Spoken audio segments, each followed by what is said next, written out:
8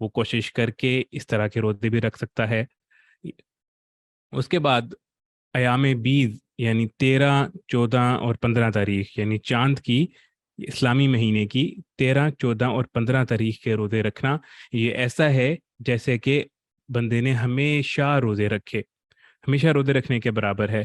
تو اگر کوئی شخص ان 3 دن میں روزے رکھ لے مہینے میں، یہ 3 دن، تو یہ ایسا ہی ہوگا جیسا کہ اس نے پورے رمضان کے اندر روزے رکھے۔ اس کے بعد بچوں روزے سے ایک فائدہ یہ بھی ملتا ہے کہ اس سے دل کی پاکی حاصل ہوتی ہے اور نفس کے تزکیے میں بہت زیادہ مدد ملتی ہے، اور بہت سی جو روحانی اور ہمارے مسائل ہوتے ہیں، ہمارے باطنی، ہمارے اندر کے نفس کے مسائل ہوتے ہیں، ان کو دور کرنے میں بہت مدد ملتی ہے۔ اور اس کے علاوہ روزہ رکھنے سے انسان بہت سے گناہوں سے بھی بچا رہتا ہے، اس لیے کوشش کریں کہ نفلی روزوں کی بھی جتنی کثرت ہو سکے وہ بھی کریں۔ اس کے بعد معاشرت کی سنتیں، اس کے اندر آج ہم آپ کو بتائیں گے کچھ باتیں پڑوسیوں کے حقوق سے متعلق۔ بچوں، جب ہم لوگ ایک سوسائٹی میں، ایک علاقے میں رہ رہے ہوتے ہیں تو اکثر ہمارا آمنا سامنا ہوتا ہے، لین دین ہوتا ہے، بات چیت ہوتی ہے ہمارے پڑوسیوں سے، ہمارے ہمسایوں سے۔ تو اسلام میں ہمیں معاشرے کے جو آداب ہیں، معاشرے کے اندر ایک دوسرے کے حقوق ہیں، اس کے اندر جو پڑوسیوں کے حقوق ہیں، ہمسایوں کے حقوق ہیں، اس کا بہت زیادہ اسلام میں تلقین کی گئی ہے اور اس کا بھی بہت زیادہ ذکر آیا ہے۔ تو آج ہم اس کے بارے میں کچھ بات کریں گے۔ تو سب سے پہلے رسول اللہ صلی اللہ علیہ وسلم کی حدیث ہے کہ آپ صلی اللہ علیہ وسلم نے ارشاد فرمایا کہ جبرائیل امین علیہ السلام ہمیشہ مجھے پڑوسی کی رعایت و امداد کی اس قدر تاکید کرتے رہے کہ مجھے یہ گمان ہونے لگا کہ شاید پڑوسیوں کو بھی رشتہ داروں کی طرح وراثت میں شریک کر دیا جائے گا۔ جو اس سے ہمیں پتہ لگتا ہے کہ پڑوسیوں کا کتنا بڑا درجہ ہے، کتنے زیادہ حقوق ہیں، گویا کہ رشتہ داروں کے بہت قریب قریب ان کے حقوق ہیں۔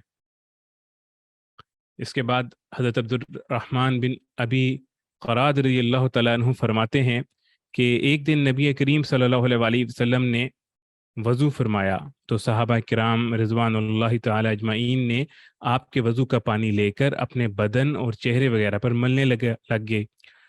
جب حضور صلی اللہ علیہ وسلم نے یہ پوچھا کہ اس عمل پر تمہیں کون سی چیز آمادہ کر رہی ہے، تم ایسا کیوں کر رہے ہو، تو صحابہ کرام رضی اللہ عنہم نے جواب دیا کہ بس اللہ اور اس کے رسول کی محبت۔ تب آپ نے ارشاد فرمایا کہ سنو، جو شخص یہ پسند کرتا ہو اور جس کی یہ خواہش ہو کہ اس سے اللہ اور اس کے رسول کی محبت نصیب ہو جائے، کہ اس سے اللہ اور اس کے رسول کی محبت نصیب ہو جائے، یا یہ کہ اللہ اور رسول اس سے محبت کریں، تو اسے 3 باتوں کا اہتمام کرنا چاہیے۔ نمبر 1 کہ جب بات کرے تو سچ بولے۔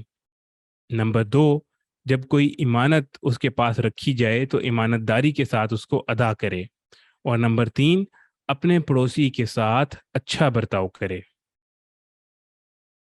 اس کے بعد رسول اللہ صلی اللہ علیہ وسلم کا ایک ارشاد ہے کہ جو شخص اللہ اور یوم آخرت پر ایمان رکھتا ہو، اس کے لیے لازم ہے کہ اپنے پڑوسی کے ساتھ اکرام کا معاملہ کرے۔ تو بچوں، پڑوسیوں کے ساتھ بہت بھلائی کا، خیر کا معاملہ کرنا چاہیے۔ اس کے بعد ایک اور حدیث ہے، رسول اللہ صلی اللہ علیہ وسلم نے ارشاد فرمایا کہ کسی محلے کے لوگوں میں اللہ کے نزدیک سب سے افضل اور بہتر وہ شخص ہے جو اپنے پڑوسیوں کے حق میں بہتر ہو۔ تو بچوں، اس سے ہمیں پتہ لگتا ہے کہ اللہ تعالیٰ نے پڑوسیوں کے کتنے زیادہ حقوق بتائے ہیں، تو اس لیے ہمیشہ ہمیں اپنے ہمسایوں کے ساتھ بہت ہی اچھے طریقے سے پیش آنا چاہیے۔ ایک حدیث میں نبی کریم صلی اللہ علیہ وسلم نے 3 مرتبہ قسم کھا کر فرمایا کہ خدا کی قسم وہ مومن نہیں، خدا کی قسم وہ مومن نہیں، خدا کی قسم وہ مومن نہیں۔ صحابہ نے دریافت کیا کہ کون یا رسول اللہ صلی اللہ علیہ وسلم؟ تو آپ صلی اللہ علیہ وسلم نے فرمایا کہ جس کا پڑوسی اس کی شرارتوں سے محفوظ نہیں۔ تو بچوں، اپنے شر سے، اپنی شرارتوں سے ہمیں اپنے پڑوسیوں کو بچانا چاہیے اور ان کا خیال رکھنا چاہیے۔ بعض دفعہ ہوتا ہے کہ بچے جب ملتے ہیں اکٹھے ہوتے ہیں، کچھ بچے یا ہمسائے بھی آپس میں بچے یا کزنز اکٹھے ہوتے ہیں تو وہ شرارتیں کرتے ہیں، پڑوسیوں کو تنگ کرتے ہیں، ان کے دروازے نوک کر کے کئی دفعہ بھاگ جاتے ہیں یا کبھی بیلز دے کر بھاگ جاتے ہیں. تو اس کا بہت زیادہ خیال رکھنا چاہیے کہ آپ نے اپنی شرارتوں سے اپنے ہمسایوں کو بچانا ہے، ان کو تنگ نہیں کرنا، کیونکہ اس کے اوپر بہت سخت وعید آئی ہے. کیونکہ دیکھیں آپ صلی اللہ علیہ وسلم نے فرمایا ہے، 3 مرتبہ فرمایا ہے کہ خدا کی قسم وہ مومن نہیں کہ جس کی شرارتوں سے اس کا پڑوسی محفوظ نہیں. تو اپنی شرارتوں سے اپنے پڑوسیوں کو محفوظ رکھیں، ان کو تنگ کرنے سے بچیں. تو انشاءاللہ مزید پڑوسیوں کے حقوق ہم آپ کو نیکسٹ ٹائم بتائیں گے. اب ٹائم ہوا ہے نیکسٹ سیشن کا. میں ریکویسٹ کرتا ہوں عامر جواد صاحب سے کہ وہ آئیں اور نیکسٹ سیشن شروع کریں. السلام علیکم ورحمۃ اللہ وبرکاتہ.